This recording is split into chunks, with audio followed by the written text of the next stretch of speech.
I mean, it depends on how you interpret it, but I don't think the definition is um, in any way more restrictive. At least that's not what it's meant to be. They have, in fact, said, with reference to redefining specialty occupation, they have said um, basically that what they've said is that a bachelor's degree in many fields can be required as proof that it's a specialty occupation. It does not have to be one field.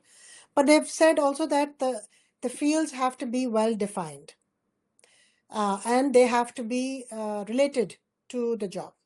So if you're asking for a bachelor's degree in computer science, electronic engineering, math, physics, and that's the industry standard for your particular job.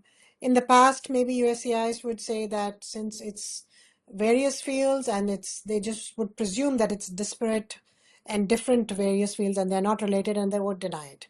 So now USCIS is saying, as per the new regulations, that it's fine if various fields are required, are common for your job, but you have to show how those different fields are related to your job. For example, if you're saying for a systems analyst that a bachelor's degree in math is required, you have to show how that math degree is related to the position of a systems analyst, and you have to go into the transcripts and see what is related in the math program that you did in the transcripts to your actual job. So that's what they're saying. They're asking you to be more specific, but they're allowing they seem to be allowing different fields as long as the fields are related. So, but of course, under the Trump administration, we have to wait and see how that affects.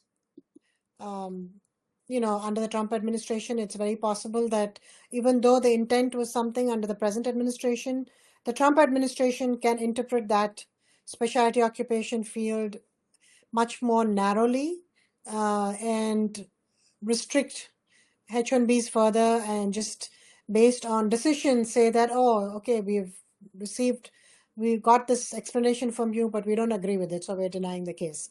We don't think physics is anyway or math is anyway related to, position of a systems analyst. So, it's all dependent on intent. What does the present administration intend to do? And they can make use of the regulations, and there's enough scope there to interpret them in many ways to further their intent.